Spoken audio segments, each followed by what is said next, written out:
નમસ્કાર મિત્રો, ગુજરાત સરકારી યુટ્યુબ ચેનલમાં તમારું સ્વાગત છે।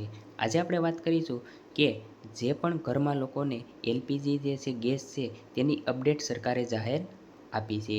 સરકારે એક મોટી ચેતવણી જારી કરી છે અને જો તમારા ઘરમાં ગેસ સિલિન્ડર છે તો સરકારે ચેતવણી જારી કરી છે। કઈ ચેતવણી છે તે આ વિડીયોમાં આપણે સંપૂર્ણ માહિતી લેવાના છીએ અને આ માહિતી બધાને શેર કરજો જે દરેક લોકોને ખબર પડે।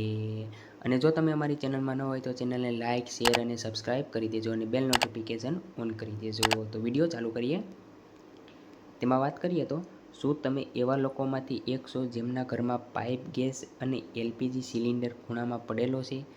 જો એમ હોય તો આ સમાચાર ખાસ તમારા માટે છે, કારણ કે સરકાર હવે આ બેવડા લાભને રોકવા માટે સંપૂર્ણપણે તૈયાર છે। હકીકતમાં દિલ્હીથી મળેલા તાજેતરના અહેવાલો અનુસાર સરકાર હવે એવા ઘરોને ઓળખી રહી છે જ્યાં એલપીજી અને પીએનજી બંને ગેસ કનેક્શન છે એકસાથે ચાલી રહ્યા છે। ગેસના કાળા બજારને રોકવા અને સબસિડીના લાભો ખરેખર જરૂરિયાતમંદ લોકો સુધી પહોંચે તેની ખાતરી કરવા માટે આ પગલું લેવામાં આવ્યું છે।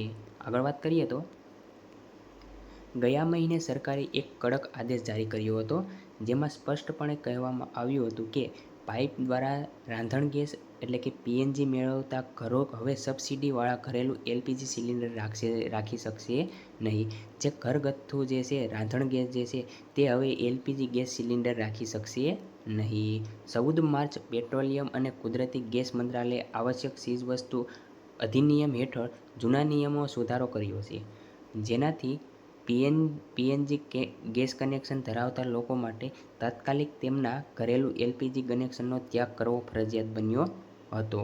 આ નિર્ણય પાછળનું મુખ્ય કારણ ચાલી રહેલ વૈશ્વિક ઉર્જા સંકટ છે, જેના કારણે સરકારે પીએનજીનો ઉપયોગ વધારવા અને એલપીજી સિલિન્ડર પર દબાણ ઘટાડવાનો આદેશ આપ્યો છે। આગળ વાત કરીએ એમાં તો આ નવા નિયમ માત્ર ગ્રાહકો જ નહીં પણ તેલ કંપનીઓ અને ગેસ વિતરણોને પણ અસર થશે। રાજ્ય સરકારની માલિકીની તેલ કંપનીઓ અને તેમના ડીલરોને કડક સૂચના આપવામાં આવી છે કે તેઓ એવા કોઈ પણ ગ્રાહકોને નવા એલપીજી કનેક્શન ન આપે કે સિલિન્ડર રિફિલ ન કરે જેમની પાસે પહેલેથી જ પીએનજી સપ્લાય છે। એટલે કે જેની પાસે ઓલરેડી જે પીએનજી સપ્લાયવાળા જે ઘરગથ્થુ જે છે ઘરે જે ગેસ આવે છે તેને હવે એલપીજી કનેક્શન આપવાની સરકારે ના પાડી છે અને રિફિલ ન કરે તેમની પાસે પહેલેથી જ પીએનજી છે। પેટ્રોલિયમ મંત્રાલયના સંયુક્ત સચિવ સુજાતા શર્માએ એક પ્રેસ બ્રીફિંગમાં જણાવ્યું હતું કે દેશના હાલમાં બંને સેવાઓનો લાભ લઈ રહેલા કુલ ઘરોની સંખ્યા નક્કી કરવા માટે મૂલ્યાંકન ચાલી રહ્યું છે। આગળ વાત કરીએ એમાં તો આંકડાઓની વાત કરીએ તો સુજાતા શર્માએ અહેવાલ આપ્યો છે કે પીએનજી પર સ્વિચ થવાના કારણે અત્યાર સુધીમાં 43,000થી વધુ લોકોએ સ્વેચ્છાએ તેમના એલપીજી કનેક્શન છોડી દીધા છે। એટલે કે જે આંકડાની વાત કરીએ તો જે પીએનજી જે પર સ્વિચ થવાના કારણે એટલે કે જેથી એલપીજીમાંથી પીએનજી પર સ્વિચ થવાના કારણે 43,000 લોકો જે છે તે સ્વેચ્છાએ તેમના એલપીજી કનેક્શન છોડી દીધા છે। જોકે સરકારે માને છે કે આ સંખ્યા હજુ પણ ખૂબ ઓછી છે અને ખરેખર એવા લાખો લોકો હોઈ શકે છે જેમની પાસે બંને કનેક્શન છે। એટલે કે સરકાર એવું કહી રહી છે કે ઘણા બધા લોકો પાસે જે આ બે કનેક્શન છે એલપીજી અને પીએનજી બંને કનેક્શન છે।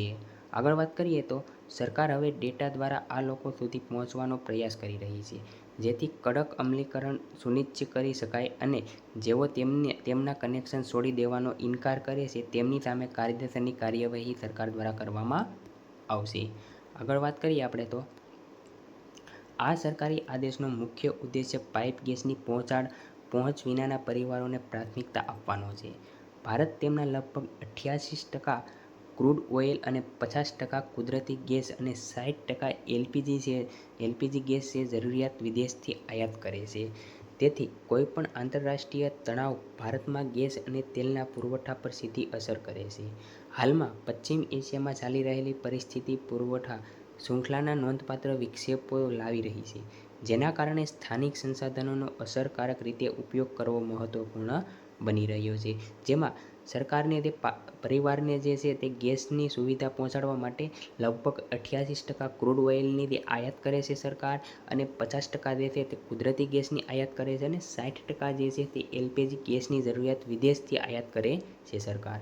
આગળ વાત કરીએ એમાં તો સપ્લાય રૂટની વાત કરીએ તો ભારતનો 85-90% એલપીજી સાઉદી અરેબિયા અને યુએઈ જેવા દેશોમાંથી આવે છે. એટલે કે જે આ સપ્લાયની વાત કરીએ તો ભારત દેશની અંદર 85-90% જે છે તે એલપીજી સાઉદી અરેબિયા અને યુએઈ જેવા દેશોમાંથી આયાત કરે છે. ઈરાન અને ઇઝરાયલ વચ્ચેના તાજેતરના તણાવે હોર્મુઝ સ્ટ્રેટને અસર કરી છે, જ્યાંથી ભારતનું મોટાભાગનું ઈંધણ આવે છે.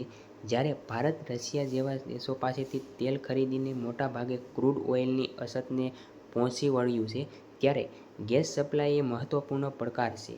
આ કટોકટીને ધ્યાનમાં રાખીને સરકારે નવા એલપીજી કનેક્શન આપવાનું પણ કામચલાઉ ધોરણે બંધ કરી દીધું છે. મિત્રો, તમને જો આ વિડીયો પસંદ આવ્યો હોય તો દરેક વ્યક્તિને આ વિડીયો તમે શેર કરીને પહોંચાડી દેજો, અને વિડીયોને એક લાઇક કરી દેજો, અને ચેનલને એક સબસ્ક્રાઈબ કરી દેજો. જય હિન્દ, જય ભારત.